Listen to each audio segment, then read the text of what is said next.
Hello everyone, my name is Sara and I work as a psychologist in Maitri School. Maitri School caters to children on the autism spectrum, and I have experience working with children on the spectrum for almost around 10 years now. Today I'm going to be talking to you about self-stimulatory behaviors, or in short stimming, specifically in children and individuals on the autism spectrum. Before we get into why stimming happens and how to manage stimming, let's first understand what is stimming. Stimming is short form for self-stimulatory behavior. It refers to any kind of repetitive movement, vocalization, or action that people use to self-soothe or to comfort themselves, to manage emotions or manage sensory stimulation. Stimming is commonly seen in individuals who are on the autism spectrum. However, having said that, I would also like to say that it is not exclusively seen in people or individuals on the autism spectrum, and that even individuals who are not neurodiverse engage in stimming.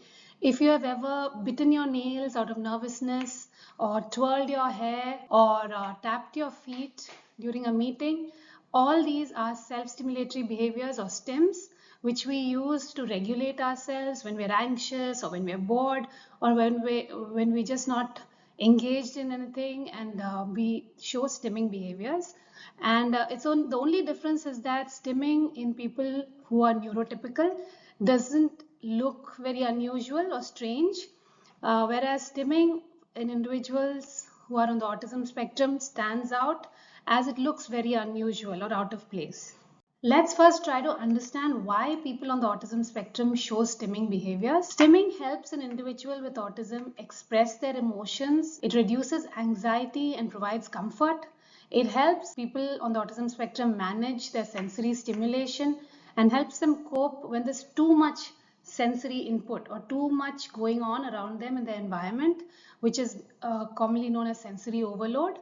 Or it also helps them when there is a lack of stimulation. In addition, it helps relieve physical discomfort. So as you can see, stimming is not just a random behavior. It is not a bad habit. It is a behavior that serves a specific purpose. And it is seen a lot in the neurodiverse population. It's seen in individuals on the autism spectrum, but we also see it in individuals who are diagnosed with ADHD and other conditions. To understand why stimming happens and to get a deeper understanding, we need to first understand sensory processing difficulties. Individuals on the autism spectrum very commonly experience sensory processing difficulties. This is a neurological condition where the brain has trouble receiving and responding to information from the senses.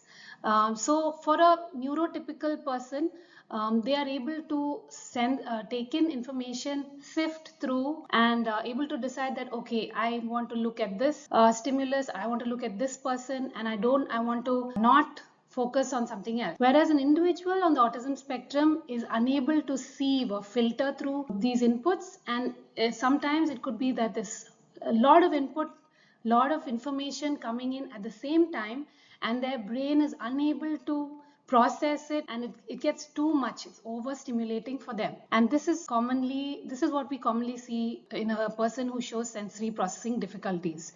Sensory processing difficulties are very common in individuals on the autism spectrum, and it's also common for individuals who show other neurodevelopmental conditions. Children with sensory processing difficulties might be oversensitive or hypersensitive, which means they're very sensitive to sensory information from the environment. For example, they might hear a vacuum cleaner's sound and get overly stressed, might start crying, or might want to run away and hide from that sound because they're very sensitive to that sound.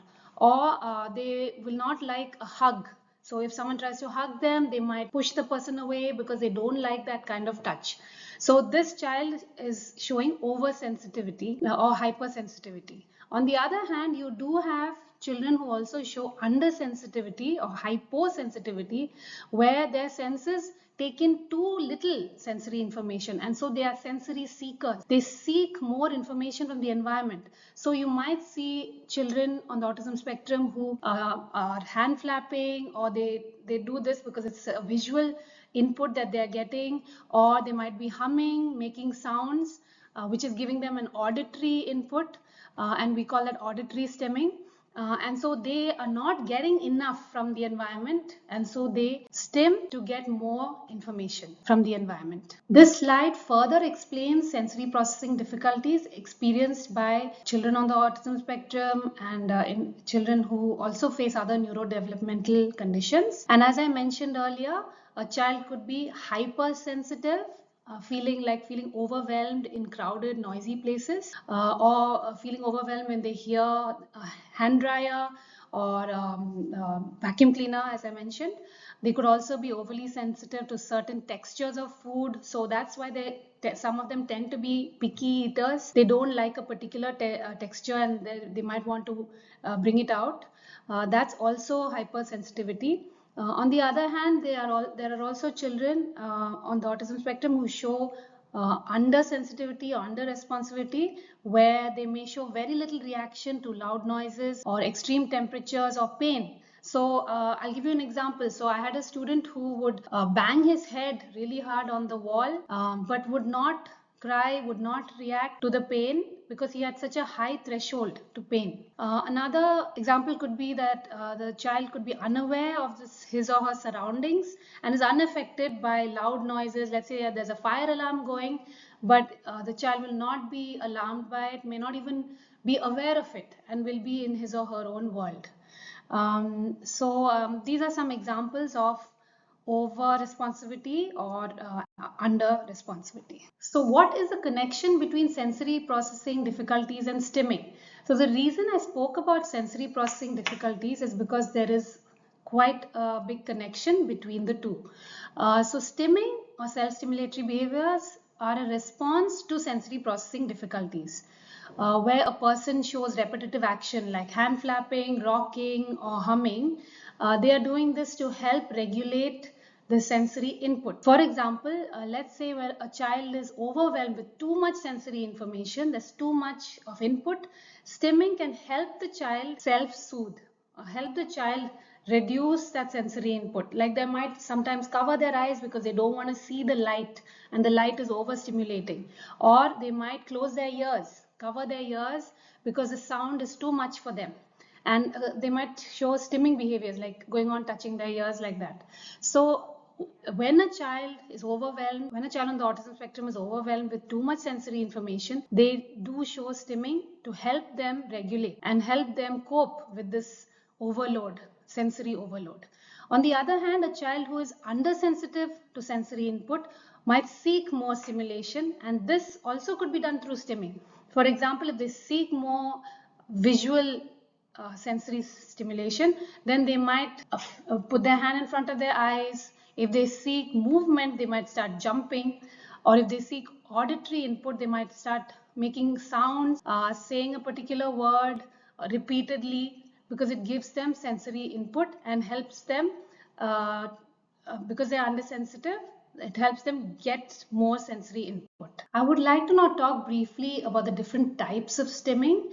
So first we have auditory stimming, which involves hearing and sounds. This could include snapping one's fingers, repeatedly touching your ears, or listening to the same sound repeatedly. So I had a student who would continuously listen to Baby Shark on YouTube, and he would keep the phone next to his ear and keep listening to the song at least 30 to 40 times a day.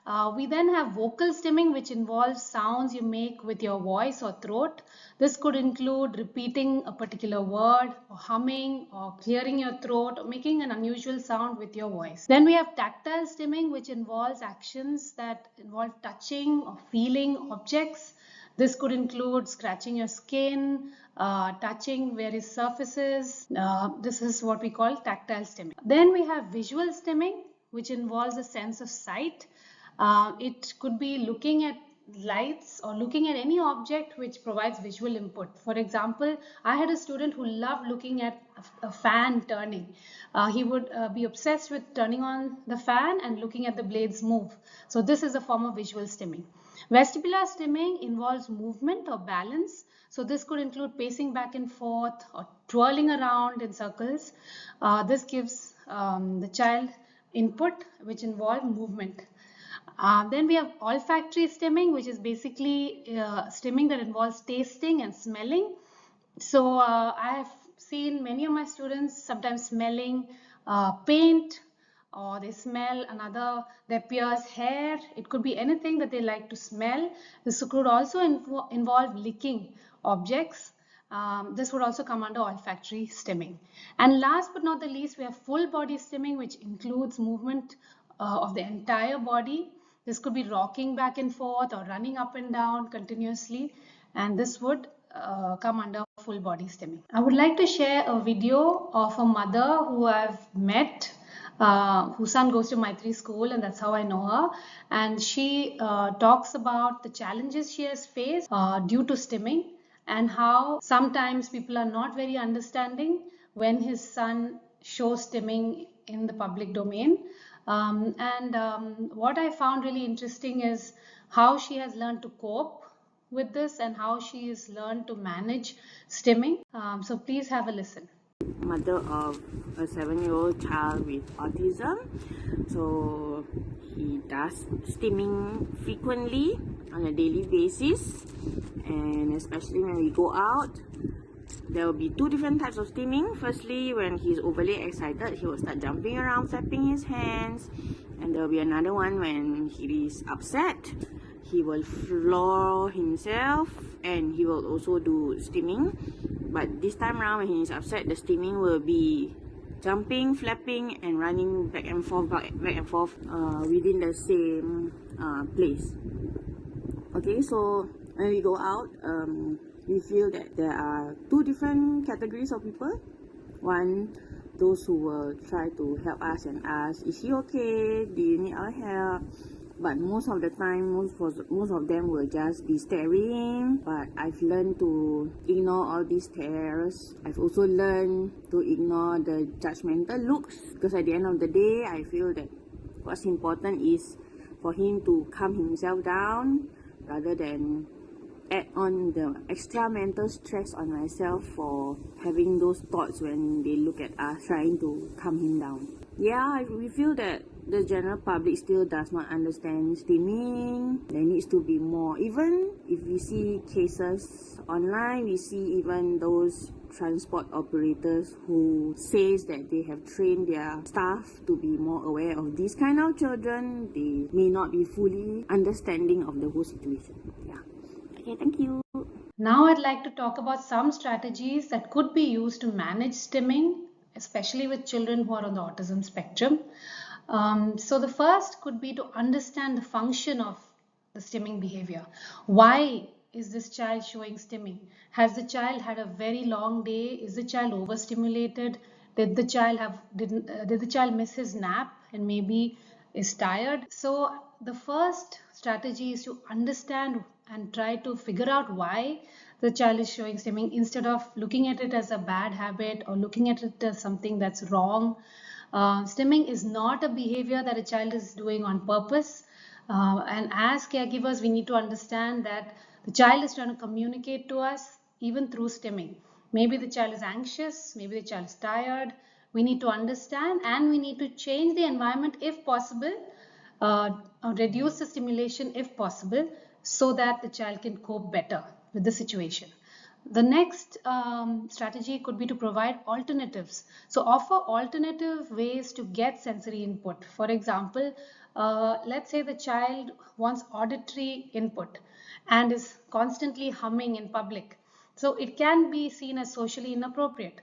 So instead of looking down on the child or getting upset with the child or scolding the child, we could give them noise cancelling headphones and make them listen to music, which could be an auditory input, and this could give them what they need. What they need is auditory input, so you're giving them what they need, and at the same time their behavior is socially appropriate.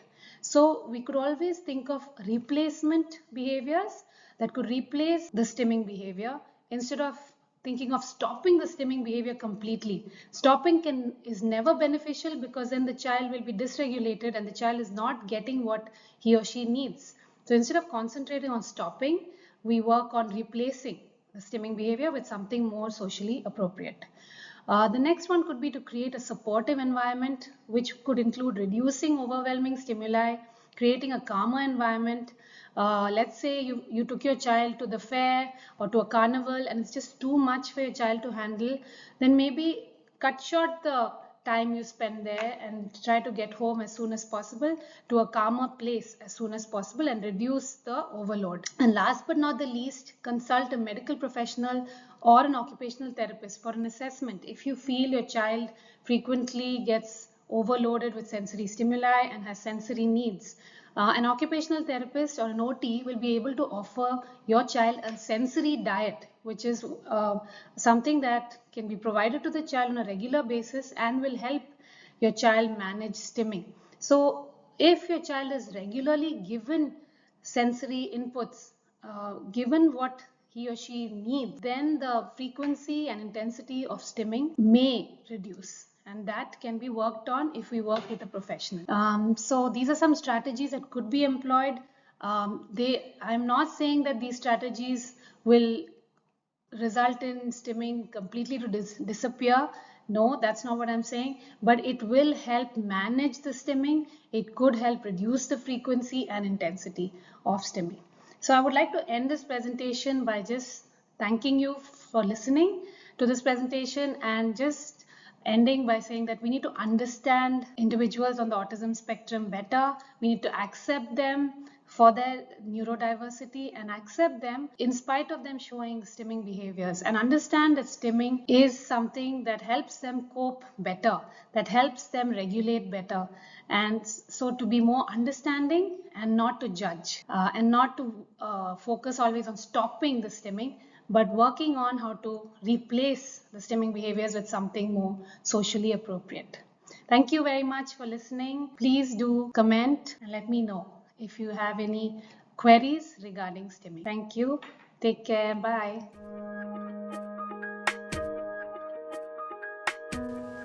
Myth 1. There is no cure for autism. Fact. Autism is not a disease, and so it would be wrong to talk about a cure for autism. Autism results when the brain works in a different way than other people. But different doesn't mean it is wrong. Myth 2. All children with autism have learning and intellectual difficulties. Fact. Wrong. Each child with autism is unique. Some children with autism have learning difficulties, but some don't. Many people on the autism spectrum are intelligent and have many special talents. They are called savants. Myth 3. People with autism don't want to make friends. Fact. Not true. Many children with autism want to make friends, but struggle to do so as they don't really understand the social rules of friendship. Maintaining a conversation can be too hard for them. Being social is like a dance with complicated steps that often requires quick thinking. But when we slow the dance down and explain the steps, children with autism can learn. Myth 4. People with autism are not normal. Fact. Labeling autism as not normal leads to anxiety and stigma, making it harder for people with autism to find their place in society. We need to see autism as a different way of interacting with the world, not as being abnormal. Myth 5. Autism is because of bad parenting. Fact. Although the causes of autism are not fully known, it is known that parental behavior does not cause the development of autism. Myth 6. Stimming is only seen in people with autism. Fact. Another name for self-stimulating behaviors is stimming. Stimming includes repetitive movements or sound that help an individual feel better when stressed out or help them cope with their emotions. People who are not on the autism spectrum engage in stimming too. Sometimes people Bite their nails when anxious, tap a pen on the table during a meeting, twirl their hair when deep in thought, tap their foot when feeling anxious, click a pen repetitively, hum a tune. All these are examples of stimming. The only difference is that these actions don't look unusual and may not happen very often in a person's life. Stimming in autism can happen a lot and may affect the person's daily life and learning. Myth 7. Any person who shows stimming has autism. Fact. While stimming is seen in a lot of people with autism, stimming alone is not enough to label a person as being on the autism spectrum. Myth 8.